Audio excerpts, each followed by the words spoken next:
Assalamualaikum warahmatullahi wabarakatuh.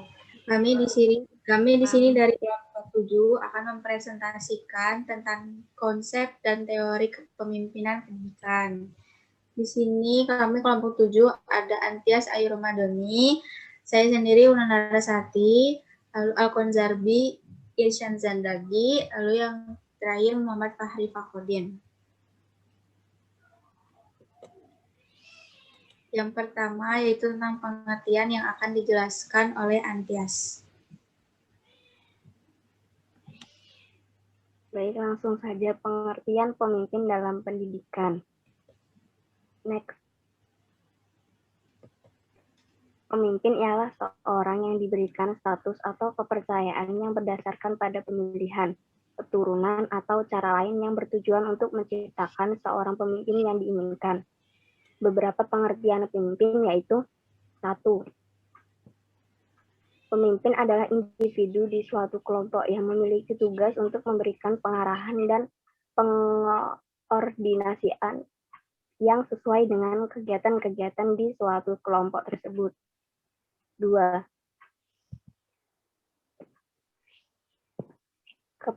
Kepemimpinan dalam sebuah organisasi yaitu individu yang bisa menggunakan suatu kekuasaannya dengan baik dan benar, serta dapat membuat suatu keputusan-keputusan yang sesuai dengan tujuan suatu kelompok tersebut. Yang ketiga, pemimpin yaitu seorang yang memiliki kekuasaan yang lebih yang didasari oleh watak atau budi pekerti yang bersifat normatif.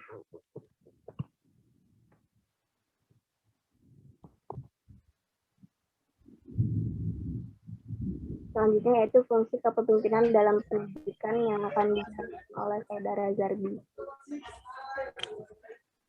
Fungsi kepemimpinan dalam pendidikan.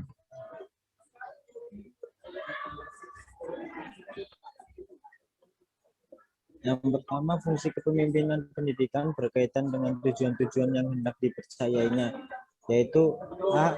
Berpikir cermat, menetapkan garis besar tujuan suatu kelompok agar dapat disampaikan kepada anggota-anggotanya dan juga agar bisa dipahami dengan mudah oleh anggotanya. Yang B. Harus sanggup mengikuti aturan-aturan kelompok serta mempunyai niat maupun minat dari setiap anggotanya. Yang C. Selalu siap membantu setiap anggotanya yang membutuhkan pengarahan dan mengerjakan suatu keterangan atau setiap tugas yang diberikan agar dapat terciptanya kelompok yang sehat. Yang kedua, fungsi kepemimpinan pendidikan berkaitan dengan pencapaian suasana pekerjaan yang sehat, yaitu A. Menciptakan, menumbuhkan serta menjaga rasa kekeluargaan dalam kelompok sehingga dapat tercapainya suatu tujuan bersama. Yang B. Memberikan apresiasi kepada tiap-tiap anggotanya sebagai hadiah usaha-usaha yang telah dilakukan.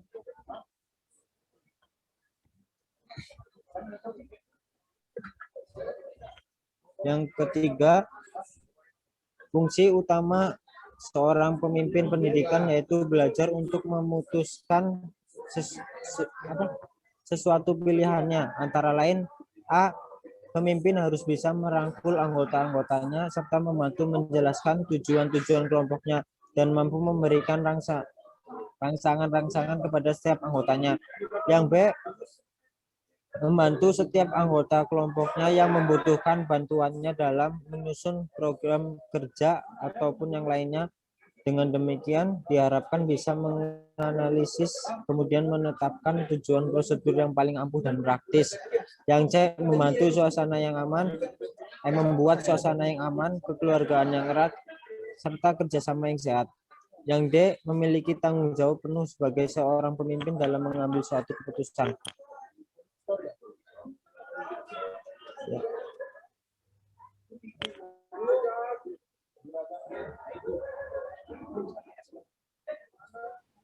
Lalu selanjutnya teori kepemimpinan dalam pendidikan. Teori kepemimpinan dalam pendidikan yang pertama yaitu teori Great Man and Big Bang. Teori ini adalah suatu bakat yang muncul sejak ia lahir, bukan karena diciptakan. Kata lainnya, menurut teori ini berasal dari keturunan tertentu. Contohnya seperti raja, dan yang menjadi raja selanjutnya adalah anaknya. Yang kedua yaitu teori trait. Teori ini bisa disebut juga dengan teori sifat atau karakteristik kepribadian. Jadi yang berkah menjadi pemimpin adalah orang yang memiliki sifat atau karakteristik kepribadian yang cocok menjadi seorang pemimpin walaupun orang tua dari orang tersebut bukan pemimpin. Contohnya seperti ciri kepribadian secara Islam yaitu seperti Nabi Muhammad, yaitu sidik yang artinya benar atau jujur, amanah yang artinya dapat dipercaya, tablik yang artinya menyampaikan, yang terakhir adalah fatonah yang artinya cerdas. Lalu yang ketiga adalah teori ini diartikan teori behavior. Teori ini artinya teori yang seorang yang akan menjadi pemimpin harus melakukan aksinya bagaimana ia akan menjadi pemimpin. Contohnya seperti seorang guru.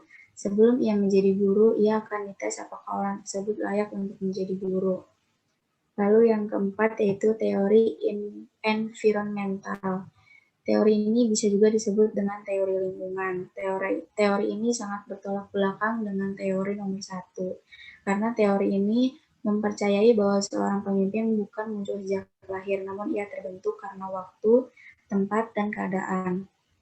Lalu yang kelima yaitu teori kombinasi. Dalam teori kombinasi ini terbagi menjadi 3. Yang pertama adalah exchange theory. Teori ini adalah kombinasi dari teori sifat dan perilaku, karena suatu interaksi sosial dapat diartikan tukar-menukar karena antara pemimpin dan anggotanya akan saling memberi kontribusi. Lalu yang kedua yaitu personal. Menurut teori ini, seorang pemimpin tidak dinilai melalui perilaku pemimpin itu sendiri, melainkan harus memahami perilaku anggota yang dipimpinnya. Lalu yang terakhir yaitu interaction ekspektasi teori. Menurut teori ini, dasar dari teori kepemimpinan ada 3, yaitu sifat, perilaku, dan lingkungan. Lalu selanjutnya yaitu syarat-syarat dari kepemimpinan pendidikan yang akan dijelaskan oleh Pak Hari. Oke, baiklah. Selanjutnya, syarat-syarat dari kepemimpinan pendidikan. Syarat-syarat yang harus dimiliki yaitu bersifat suka menolong, rendah hati dan sederhana, percaya diri kepada diri sendiri, sabar dan memiliki kestabilan emosi, keahlian dalam jabatan, jujur, adil dan dapat dipercaya. Kemudian dengan adanya syarat tersebut, pemimpin terlihat tidak hanya memiliki kemauan atau kemampuan untuk menjalani tugas sebagai pemimpin, namun harus memiliki sikap lainnya. Nah, selain syarat dan kemampuan juga harus memiliki keterampilan. Beberapa keterampilan yang harus dimiliki oleh pemimpin pendidikan. 1, keterampilan dalam memimpin. 2, keterampilan dalam hubungan insani. 3, keterampilan dalam proses berkelompok. 4, keterampilan dalam administrasi personil. Dan yang kelima, keterampilan dalam menilai. Misalnya tentang kesimpulan. Akan dijelaskan oleh Saudari Wulan.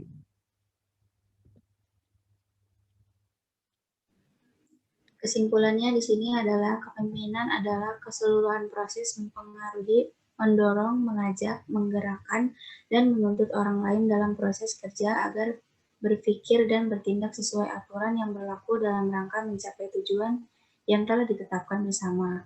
Fondasi kepemimpinan yang efektif yaitu memikirkan visi dan misi organisasi, mendefinisikan dan menegakkannya secara jelas. Pemimpin adalah seorang yang menentukan tujuan, prioritas, dan menetapkan serta mengawasi standar. Aspek personalitas menjadi salah satu kepribadian dalam kepemimpinan. Personalitas dapat diartikan sebagai totalitas karakteristik individu. Pada umumnya, para sekolah yang sangat efektif dalam memelihara hubungan baik dalam sebuah organisasi adalah mereka yang mempunyai sifat-sifat kepribadian yang baik. Sekian dari kelompok kami. Wassalamualaikum warahmatullahi wabarakatuh.